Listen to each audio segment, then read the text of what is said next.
बहुत सारी कहानियाँ आपको सुनाई, कई बार ये मैं डायलॉग मार चुका हूँ, लेकिन कुछ कहानियाँ ऐसी आती हैं जो दिमाग को झकझोर कर रख देती हैं।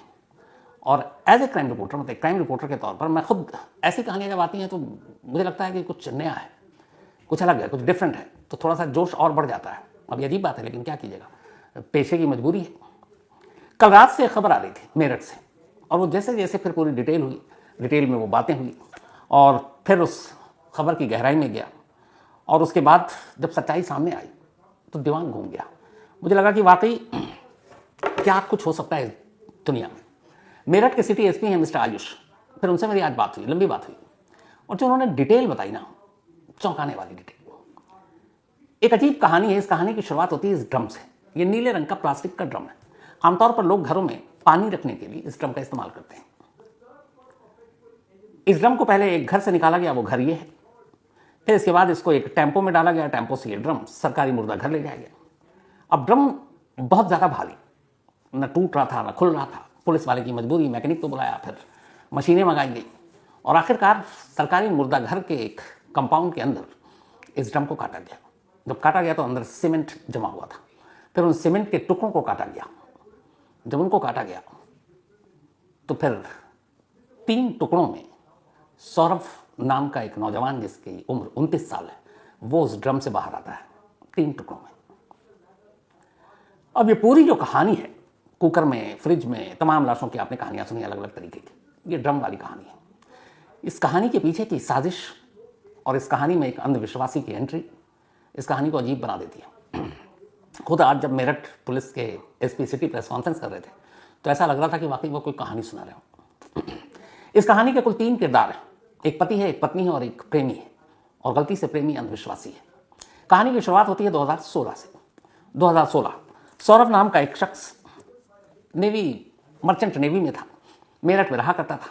2016 में एक दिन मेरठ में उसकी मुलाकात मुस्कान नाम की एक लड़की से हुई। मुस्कान को देखते ही उसको प्यार हो गया। फिर मुस्कान की उससे दोस्ती हुई, मुस्कान ने उसका प्रोफाइल देखा, मुस्कान को भी प्यार हो गया। अब दोनों शादी करना चाहते थे, लेकिन सौरभ के घर वाले शादी के लिए तैयार नहीं थे। लेकिन मुस्कान और सौरभ बहुत आगे निकल चुके थे। उन दोनों ने घर वालों की मर्जी के खिलाफ जाकर शादी करने का फैसला किया और 2016 में शादी कर ली। शादी के कुछ वक्त के बाद सौरभ वापस लंदन चला गया, क्योंकि वो वहीं पोस्टेड था। फिर लंदन में रहा, फिर वापस आ गया, लेकिन बाद में पता चला कि वो नेवी मर्चेंट नहीं, बल्कि लंदन में कुछ और काम करता है। खैर, ये चलता रहा सिलसिला। 2016 से 2019 आ गए, 3 साल हो गए इन दोनों की शादी को। इस दौरान में एक बेटी हुई। अब चूंकि सौरभ ने अपने घर वालों से रिश्ता तोड़ लिया था इस शादी की वजह से, वो मानते भी नहीं थे। जब बेटी हुई तो थोड़ा सा घर वालों का रिश्ता जुड़ना शुरू हुआ। लेकिन अब घर वाले से अलग था, तो वो एक किराए के मकान में रहता था मेरठ में। वही मकान है जहाँ से ड्रम निकला। फिर सौरभ वापस चला गया। उसका आना जाना ज़्यादातर साल में करीब 9-10 महीने वो बाहर रहता, 2-3 महीने मेरठ में रहता। 2019 में बेटी होने के बाद फिर 2021 में वो विदेश चला गया। इधर फिर कोरोना आया। अब कोरोना में वापस आया, फिर जाना हुआ। लेकिन इसी दौरान में ये हुआ कि चूंकि ज़्यादातर वक्त सौरभ बाहर रहता, किराए के घर में मुस्कान अकेली रहती। उसकी बेटी थी, बेटी धीरे धीरे बड़ी हो रही है, उसको एक प्ले स्कूल में डाल दिया। प्ले स्कूल जाना लाना ये मुस्कान का काम था। ऐसे ही आने और जाने के दौरान एक रोज़ अब मुस्कान की मुलाकात एक लड़के से होती है। उस लड़के का नाम साहिल शुक्ला। दोनों में बातचीत होती है। साहिल भी उसी के घर के आसपास रहता था। धीरे धीरे दोस्ती होती है, दोस्ती प्यार में बदलता है। चूंकि मुस्कान का पति ज़्यादातर बाहर रहता तो घर में कोई था नहीं, वो किराए के घर में अकेली रहती, तो अब दोनों खुलकर घर में मिलने लगे। 1-2 बार उन घर के अंदर ड्रिंक करते हुए भी मकान मालिक ने देख लिया। मकान मालिक को बड़ा अजीब लगा कि ये कौन लड़का है जो अक्सर घर में आता, देर देर तक रुकता है। इसी दौरान में 2021 में सौरभ लौट आता है लंदन से। मकान मालिक उसे बता देता है कि तुम्हारी गैर हाजिरी में एक लड़का आता है और मैंने देखा तुम्हारी बीवी उसके साथ शराब भी पी रही थी। तो सौरभ अपनी बीवी के मोबाइल को उठाता, उसमें चैट देखता, उसके चैट पढ़ता है साहिल के साथ, समझ जाता है दोनों के रिश्ते क्या है। वो अपनी बीवी को समझाता है, बीवी मानती नहीं है, दोनों में झगड़ा होता है। फिर झगड़ा इस कदर बढ़ता है कि साहिल मुस्कान से तलाक लेने का फैसला कर लेता है। और इन सारी चीज़ों को करते करते 2023 आ जाता है। 2023 में वो वापस लंदन चला जाता है। अब इस बार लंदन गया तो पूरे 2 साल के लिए गया, 2 साल तक लौटा नहीं। इधर मुस्कान और साहिल का रिश्ता दिन ब दिन मजबूत होता जा रहा था। अब हुआ यह कि साहिल की मां नहीं थी और साहिल थोड़ा अंधविश्वासी। उसके घर में वो सारी चीज़ें थी जो एक अंधविश्वास की तरफ इशारा करती थी। साहिल की मां की मौत हो चुकी थी, लेकिन साहिल ने एक नंबर ले रखा था मोबाइल पर और उसमें एक अकाउंट खोल रखा था, और वो अकाउंट उसने अपनी मां के नाम पर खोल रखा था। और उस अकाउंट से वो स्नैपचैट करता अपनी मां से। यूं ही माँ ये है वो। आप लोगों में से बहुत सारे लोगों ने शायद एक फिल्म आई थी अल्लू अर्जुन की, डीजे, बहुत ही मशहूर फिल्म थी, मैंने कई बार देखी। उस फिल्म में जो एक कैरेक्टर है वो अपनी माँ से बात करता है। सेम यहाँ पे साहिल का था कि वो स्नैपचैट के जरिए उसे लगता है कि उसकी माँ उससे बात कर रही है। धीरे धीरे जब नज़दीकी आई तो मुस्कान को ये बात पता चली। मुस्कान साहिल को पसंद भी करती थी। मुस्कान ने एक खेल खेला, उसने अपने भाई के नंबर पर एक सिम लिया, उसमें एक अकाउंट खोला स्नैपचैट का, और उस स्नैपचैट के जरिए अब वो साहिल के उस अकाउंट पर मैसेज करने लगी जो उसे लगता था कि उसकी माँ का अकाउंट है। और उस अकाउंट में अपनी तरफ से मुस्कान ये कहती कि ये लड़की, खुद के बारे में साहिल को, कि वो लड़की मुस्कान बहुत अच्छी है, तुम्हारी ज़िंदगी में तुमको बहुत खुश रखेगी, उसका ख्याल रखना, उसको कभी छोड़ना मत, धोखा मत देना।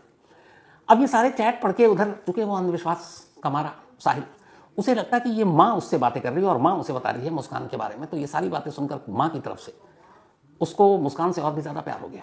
अब उसके दिल में आया कि मुस्कान से ही शादी करेंगे, किसी और से नहीं।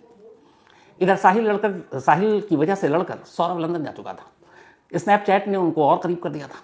धीरे धीरे अब नज़दीकियाँ बढ़ती गईं। अब आलम ये हो गया कि साहिल बर्दाश्त ही नहीं कर रहा था कि वो मुस्कान अलग रहे और वो सौरभ की पत्नी बनकर रहे। एक दिन उसने कहा कि तुम सौरभ को डिवोर्स दो और मुझसे शादी करो। फिर उसने कहा कि डिवोर्स देने का फायदा नहीं, कि वो डिवोर्स दोगे तभी वो आसपास ही रहेगा, तो एक काम करते हैं, उसने कहा सौरभ का वध कर दो, यानी कत्ल। ये वध शब्द का भी इस्तेमाल डीजे फिल्म में हुआ था। अब इधर कहानी यूं आगे बढ़ रही थी कि मुस्कान भी अब सौरभ से पीछा छुड़ाना चाहती थी। साहिल के पास और करीब आकर अब उसने साहिल की बातों में आकर तय कर लिया कि सौरभ को रास्ते से हटा देते हैं और उसका कत्ल करेंगे। और कत्ल करने के बाद अब साहिल इस बात पर खुश कि मुस्कान उसकी होगी, दोनों शादी कर लेंगे। अब दोनों ने प्लानिंग करनी शुरू की। यहाँ से कहानी देखिएगा कि अभी कत्ल हुआ नहीं है, साहिल और अभी मुस्कान को पता नहीं है कि सौरभ कब आएगा इंडिया, लेकिन प्लानिंग शुरू होगी कि अच्छा कैसे मारेंगे। तो अलग अलग तरीके उन्होंने गूगल में सर्च करना शुरू किया। फिर ये हुआ कि नहीं, बेहोशी की दवा देंगे और उसके बाद उसे चाकू से मार डालेंगे। तो बेहोशी की दवा कौन सी होगी, उस पर गूगल में पूरा सर्च किया। फिर हुआ कि चाकू से मारेंगे तो चाकू तो बड़ा होना चाहिए। तो साहिल ने भेजा मुस्कान को, जाओ शॉप जाओ और 2 चाकू खरीदो बड़े बड़े। वो दुकान में गई, 2 बड़े चाकू खरीदे। दुकानदार ने पूछा इतने बड़े चाकू क्यों चाहिए? उसने कहा मुर्गा काटना है इसलिए चाहिए। 800 रुपये के 2 चाकू ले आए। अब ये हुआ कि चलो कत्ल तो हो जाएगा, लाश का क्या करेंगे? तो पहले दोनों ने प्लान बनाया कि लाश को कहीं दफना देंगे किसी सुनसान जगह पर। और वैसे भी सौरभ के घर वाले सौरभ से उतना करीबी तो रखते नहीं है, शादी की वजह से नाराज थे, तो कोई पूछेगा भी नहीं और पता भी नहीं चलेगा लंदन में है कि यहाँ है, तो कौन उसकी खबर लेगा। तो लाश को दफना देंगे, दुनिया को भनक नहीं लगेगी। अब ये था कि लाश को कैसे दफनाना है, कितने नीचे दफनाना है, क्या तरीका होता है ये पता नहीं। तो अब क्या करेंगे? तो उन्होंने कहा कि चलो अपने कुछ दोस्तों से पूछते हैं। अब लेकिन दोस्तों से डायरेक्ट पूछेंगे कि लाश को दफनाना, पकड़े जाएंगे। तो उन्होंने अब दोस्तों से पूछना शुरू किया कि ये बताओ कि जो पूजा सामग्री होती है, बहुत सारी ऐसी जगहों पर जहाँ आपके किनारे गंगा यमुना नहीं है, तो लोग पूजा की सामग्री का अपमान ना हो उसे ज़मीन में गाड़ देते हैं। तो दोस्तों से पूछना शुरू किया कि पूजा सामग्री को कैसे गाड़ते हैं। तो उन्होंने बताया कि बस ऐसे गड्ढा खो तो डाल दो। उसने कहा नहीं, अगर ज़्यादा गहराई में डालना हो। उन्होंने कहा कि इतनी गहराई में जाने की ज़रूरत क्या है। तब इन्होंने ऐसे ही पूछ लिया कि अच्छा लाश को गाड़ने में कैसे तरीका क्या होता है। दोस्तों ने फ़ौरन भाप लिया। उन्होंने कहा तू पागल है क्या, इस तरह की बातें कर रहा है। फिर ये डर गए कि कहीं दोस्त खुलासा ना कर दें। इन्होंने लाश को दफनाने का आइडिया ड्रॉप कर दिया। और इसी के बाद एक नया आइडिया आया कि क्यों ना एक ड्रम खरीदते हैं, ड्रम में लाश के टुकड़े डालते हैं और उसके बाद सीमेंट का घोल डाल देंगे, ड्रम पैक, कभी पता ही नहीं चलेगा। तय हो गया। अब सब कुछ तय हो गया, चाकू खरीद कर ले आए। अब सौरभ का इंतजार। 25 फरवरी को मुस्कान का जन्मदिन होता है। तमाम लड़ाइयों के बावजूद सौरभ मुस्कान से प्यार करता था। तो अपनी बीवी के जन्मदिन पर खास लंदन से वो मेरठ आया और उसने मुस्कान को बताया कि मैं 24 फरवरी को पहुंच रहा हूँ। 25 को जन्मदिन था, साथ मनाएंगे पति पत्नी और बेटी। तो ये बात मुस्कान ने साहिल को बताई कि 24 फरवरी को आ रहा है। दोनों ने तय कर लिया कि ऐन मुस्कान के बर्थडे के दिन यानी 25 फेब 25 फरवरी को ही सौरभ को मार डालेंगे। प्लान ये हुआ कि बेहोशी की दवा सौरभ की शराब में मिलाएंगे, उसे पिलाएंगे और जब वो बेहोश हो जाएगा तो उसे चाकू से मारेंगे। दोनों तैयार। अब 25 फरवरी को मुस्कान का जन्मदिन मनाया जाता है। रात हुई, अब शराब में उसकी बेहोशी की दवा मिला दी गई है। लेकिन सौरभ शराब पीने से इनकार कर देता है, कहता है आज मैं नहीं पीऊंगा। अब मुस्कान की सारी साजिश नाकाम हो जाती है क्योंकि बेहोशी की दवा उसी शराब में थी जिस शराब को उसने पीने से मना कर दिया। अब ज़बरदस्ती पिला नहीं सकती थी, इसलिए ये पहली कोशिश नाकाम रही और सौरभ बच गया। अब जब बच गया तो अगले दिन फिर साहिल और मुस्कान मिलते हैं कि अब क्या करें। तो उन्होंने मौत की अगली तारीख चुनी, 3 मार्च। 3 मार्च इसलिए चुनी क्योंकि सौरभ और मुस्कान की बेटी का एग्ज़ाम था 2nd क्लास का और 3 मार्च को लास्ट पेपर था जहाँ वो थी स्कूल में। और पेपर के बाद मुस्कान अपनी बेटी को अपनी माँ के पास भेजना चाहती थी ताकि घर में सिर्फ पति पत्नी रहे और कोई हो ना। 3 मार्च की तारीख चुनी गई। 3 मार्च को एग्ज़ाम खत्म हुआ। अपनी बेटी को मुस्कान ने अपनी माँ के घर छोड़ दिया, जो उसके घर से कुछ दूरी पर रहा करती थी। अब घर में सिर्फ सौरभ और मुस्कान। साहिल ने आइडिया दिया, मुस्कान ने उस पर काम करना शुरू किया। रात आया। अब यह हुआ कि रात आने के बाद जब रात आई कि कहीं इस बार भी शराब पीने से मना न कर दे, तो मुस्कान ने एक खेल खेला। उसने सौरभ का सबसे पसंदीदा खाना बनाया और सौरभ को कोफ्ता बहुत पसंद था। उसने उस कोफ्ते में बेहोशी की दवा मिला दी। रात करीब 9:30 बजे सौरभ ने खाना खाया। धीरे धीरे वो नींद के आगोश में चला गया, बेहोश हो गया। 12 बजे के आसपास अब मुस्कान ने साहिल को फ़ोन किया और कहा कि वो बेहोश हो गया, घर आओ। साहिल घर पहुंचता है। दोनों चाकू निकाले जाते हैं। अब मुस्कान साहिल से कह रही है कि तुम मारो। साहिल अंधविश्वासी प्रेमी है। वो कहता नहीं, अपने पति का वध तुम करोगी। पहला वार, पहला खंजर इसके सीने में तुम उतारोगी। मुस्कान की हिम्मत जवाब दे जाती है, लेकिन वो कहता तुम ऐसा करोगी। वो मुस्कान के हाथ में खंजर देता है, वही चाकू उसके सीने के करीब ले जाता है। मुस्कान खंजर को पकड़े हुए, उसके बाद अचानक साहिल उसी हाथ पर जोर से हाथ मारता है और फिर खंजर सीने के अंदर उतर जाता है। थोड़ी देर में सौरभ की मौत हो गई। मौत के बाद अब अंधविश्वासी प्रेमी साहिल उसकी दोनों हथेलियों को काट देता है। काटने के बाद अब वो सर को धड़ से अलग करता है। 2 बैग पहले से खरीद कर लाए थे। एक बैग में सर और दोनों हथेलियां रखता है, एक बैग में धड़ रखता है। धड़ वाला हिस्सा बैग में डालकर मुस्कान के ही बेड के नीचे रख देता है और जो जिसमें सर और हथेलियां थी उसे बैग में बंद कर साहिल रात के 3 बजे उस बैग के साथ अपने घर चला जाता है, जो कि पड़ोस में था। अब इधर घर में अकेली है मुस्कान, उसी कमरे में जिस बेड के नीचे उसके पति का धड़ है। लेटने की, सोने की कोशिश कर रही है, नींद नहीं आ रही है, डर लग रहा है। वो साहिल को फ़ोन करती है कि मैं यहाँ अकेले नहीं रह पाऊंगी, मुझे डर लग रहा है। साहिल कहता है मेरे घर आ जाओ। वो रात को फिर साहिल के घर पहुँचती है, दोनों सो जाते हैं। सुबह होती है। अब सुबह वही बैग लेकर साहिल वापस घर आता है। उसके बाद मुस्कान से कहता है तुम मार्केट जाओ, सीमेंट लेकर आओ। वो जाती है, 1 बोरी सीमेंट लेकर आती है। कहता है 1 बोरी से कुछ नहीं होगा, और लो। फिर वो दोबारा जाती है और सीमेंट लाती है। इसके बाद ड्रम पहले से ही घर में लेकर रखा हुआ था, उस ड्रम को लिटाते हैं। उसके अंदर जिस्म के 3 टुकड़े थे, सर, धड़ और दोनों हथेलियाँ, उसको डालते हैं। सीमेंट की बोरी पलटते हैं, उसमें पानी डालते हैं और पूरा ड्रम जो है वो फुल कर देते हैं सीमेंट और पानी से, और साथ में लाश। इसका ढक्कन बंद कर देते हैं। ड्रम को उसी कमरे में छोड़ देते हैं। फिर ब्लैंकेट से वो ब्लीच का ऑर्डर करते हैं, करीब 10 किलो का। वो मंगाते हैं, पूरे घर की सफाई करते हैं। पहला जो साजिश का हिस्सा था वो यहाँ ख़त्म हो जाता है। अब इसके आगे की प्लानिंग भी पहले से थी। ये सब करने के बाद अब शाम हो गई 4 मार्च की। 4 मार्च को दोनों एक कैब बुक करते हैं और उस कैब में बैठकर वहाँ से शिमला के लिए निकल जाते हैं। मुस्कान को मालूम था कि उसके सौरभ के घर वालों को पता है कि वो लंदन से आया हुआ है, तो सौरभ और वो शिमला घूमने चले गए, क्योंकि वो बहुत दिन बाद, 2 साल के बाद आया था वो इस बार। सौरभ के कत्ल के बाद उसका मोबाइल अब मुस्कान के कब्जे में था, तो साहिल के साथ कैब पर निकलती है और सौरभ के मोबाइल से सौरभ के भाई और बहन को मैसेज करती है कि मैं और मुस्कान शिमला जा रहे हैं घूमने, वहाँ से मनाली जाएंगे और वहाँ से कसौल जाएंगे। उधर से भाई बहन के रिप्लाई भी आ रहे हैं। अब ये दोनों वहाँ से चले जाते हैं शिमला, फिर वहाँ से आते हैं मनाली, फिर जाते हैं कसौल, और इस बीच में होली आ गई। तो बहन और भाई पूछ रहा है, मोबाइल तो उठाना नहीं था क्योंकि आवाज़ से पकड़ी जाती, क्योंकि फ़ोन था मुस्कान के पास, तो सिर्फ मैसेज पर रिप्लाई कर रही थी। तो पूछा गया होली में आओगे? उसने कहा नहीं, हम यहाँ घूम रहे हैं, होली में नहीं आ पाएंगे। जबकि बड़ा अटपटा लगा कि होली में क्यों नहीं आ रहे, 2 साल बाद तो देश आया था। तो वो सौरभ के मोबाइल से सबको मैसेज करती रही, रिप्लाई करती रही, बताती रही हम सब ठीक हैं, अभी यहाँ घूम रहे हैं, अभी यहाँ घूम रहे हैं। 14 दिन बीत गए। 18 मार्च की तारीख आ गई। कुल 84,000 रुपये थे जो मुस्कान घर से लेकर निकली थी, कुछ पैसे साहिल के पास थे, वो सब खत्म हो गए। अब उसे पता था कि सौरभ के अकाउंट में 6 लाख रुपए, लेकिन उसके अकाउंट से पैसा निकालने में उसे मुश्किल हो रही थी, पता ही नहीं था कैसे निकाले। 18 मार्च को उसने अपनी माँ को फ़ोन किया मुस्कान ने। उसने कहा कि माँ ये बताओ कि सौरभ के अकाउंट से पैसे निकालने हैं, कैसे निकालें?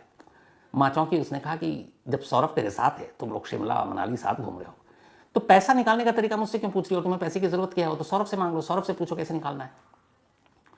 तब मुस्कान के मुंह से निकल गया कि सौरभ तो है नहीं, वो तो मर चुका है। माँ घबरा गई।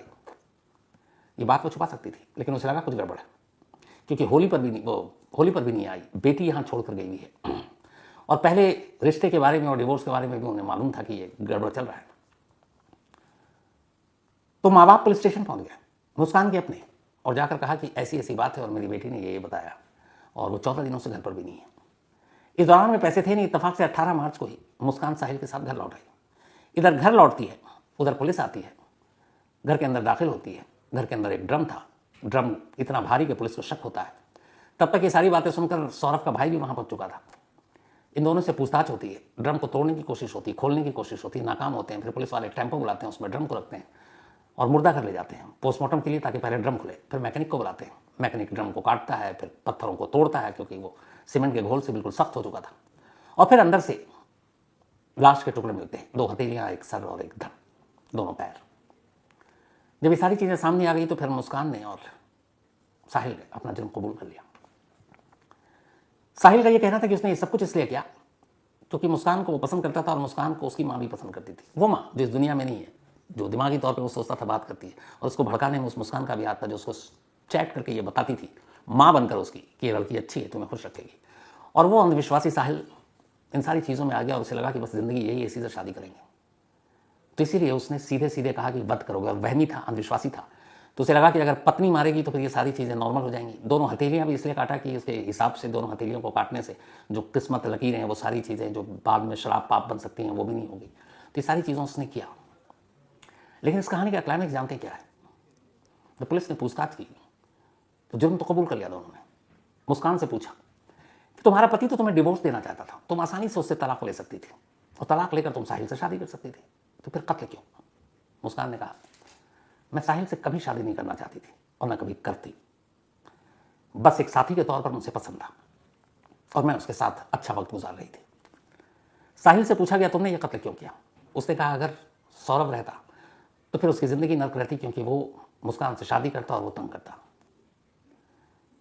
अभी भी शायद साहिल को ये सच्चाई नहीं मालूम कि जिस मुस्कान की वजह से उसने उसके पति का कत्ल किया और करवाया, जिससे शादी करने के लिए, वो मुस्कान कभी उससे शादी करना ही नहीं चाहती थी। अब सोचिए कि अगर ये राज फाश ना होता, ये ड्रम की सच्चाई बाहर ना आती, कुछ दिन बीत जाता और फिर साहिल अगर मुस्कान पर शादी के लिए दबाव डालता, तो क्या इस कहानी का पार्ट 3 शुरू नहीं होता? क्यों पार्ट 3 मैंने कहा? पहली शादी लव मैरिज जो मुस्कान और सौरभ ने की, दोनों ने एक दूसरे को देखा, प्यार हुआ, घर वालों की मर्जी के खिलाफ शादी की, लव मैरिज। लव मैरिज के बाद मुस्कान को फिर लव हुआ साहिल से, लेकिन साहिल से वो शादी नहीं करती। तो जब ये सच्चाई साहिल को पता चलती है इस कत्ल के बाद कि वो उससे शादी नहीं करना चाहती है, फिर एक क्राइम होना तय था। इसीलिए मैंने कहा कि शायद मुस्कान पार्ट 3 भी हो सकता था, लेकिन उससे पहले इस कत्ल का राज फाश हो गया।